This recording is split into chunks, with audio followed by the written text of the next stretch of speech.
We have a closer look now at a new documentary on Detroit that focuses on housing insecurity and disinvestment in neighborhoods. It's called Detroit 48202, Conversations Along a Postal Route, and it follows mail carrier Wendell Watkins as he sees the changes in the neighborhoods he goes to every day. And those neighborhoods give us a bigger picture look at where the city has come from and where the community wants to see it go next. A small part of Detroit in a zip code where conversations along a postal route give a history of the city revealed through letter carrier Wendell Watkins, on the job for nearly 30 years. I always thought it would be a pretty cool gig because you get paid pretty well and you don't have a boss on you all the time.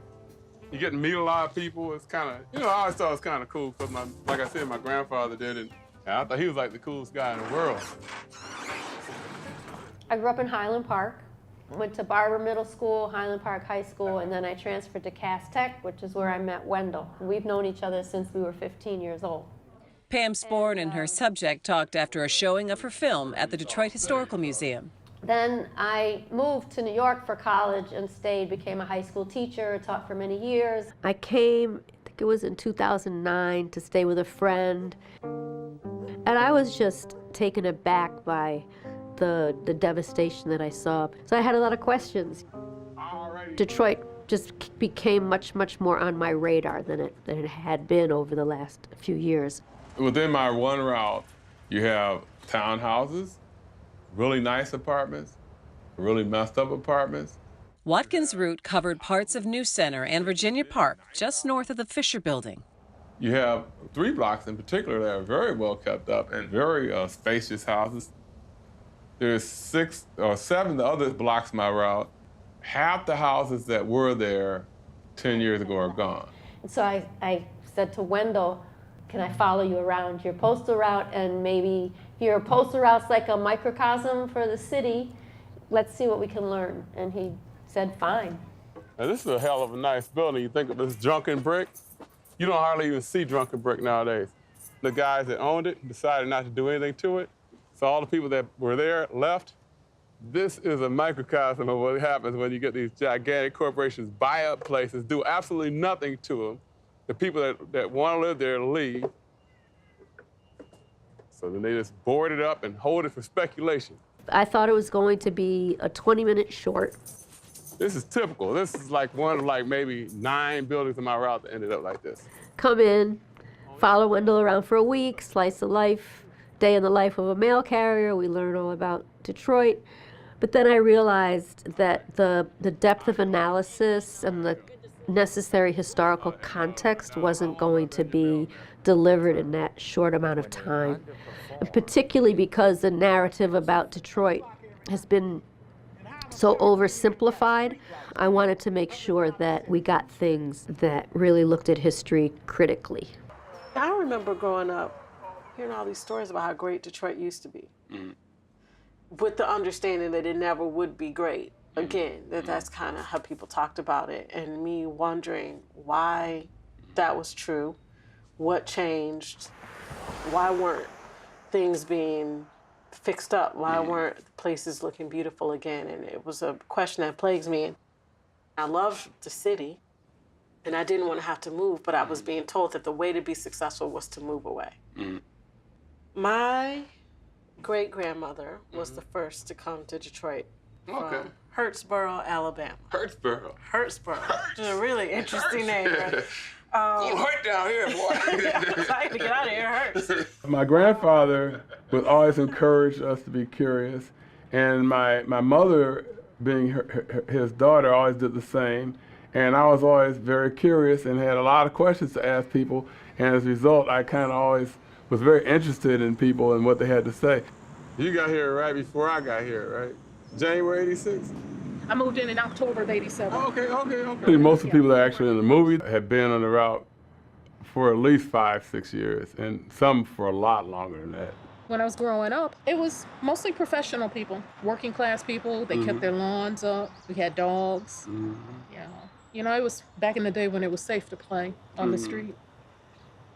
There was a time when you could get on the bus and go downtown and shop for whatever you needed. Come home with a bunch of bags. My grandmother would dress us up to take us downtown. This building does stand out, though, to me. You think so? Absolutely. There are really Absolutely. wonderful people Yeah, in this, absolutely. in No this doubt about it. building. We're more like one big family, and the manager of the building is our mama. You were the first black manager around here too? I think I was. I think my favorite part of the film is talking to Miss Owens, where Miss Owens tells us about her growing up, and those descriptions are so vivid. Let me tell you about Hastings. Yeah, there you go.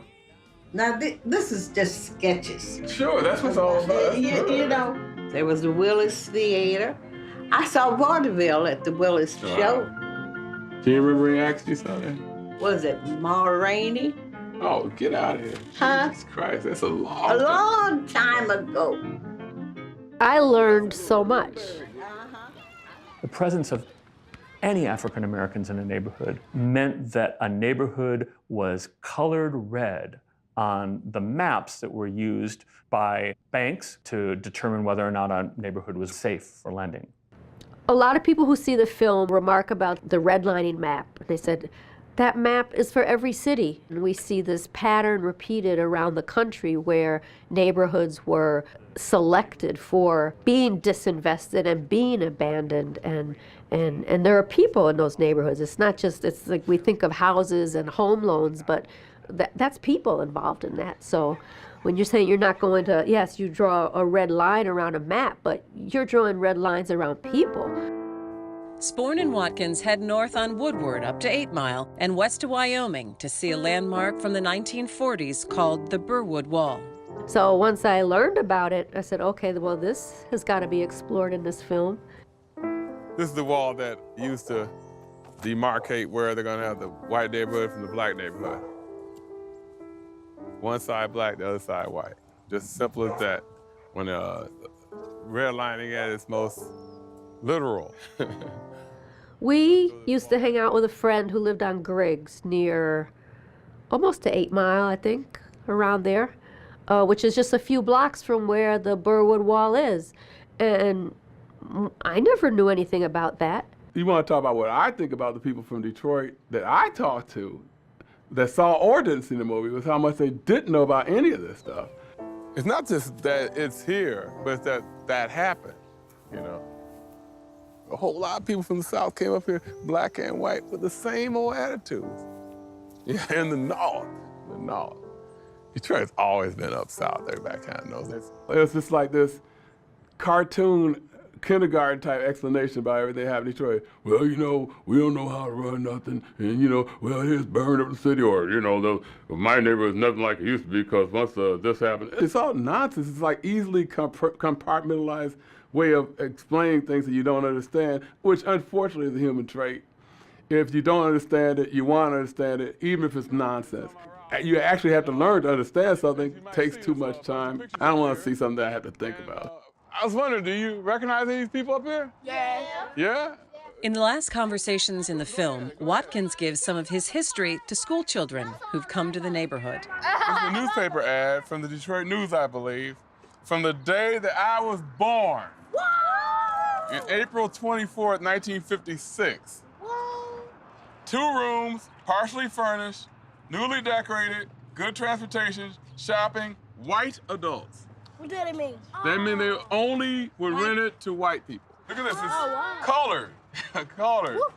And I thought, oh, to do these kinds of histories is healing work. It's not just history. It's healing to tell children, this is not you.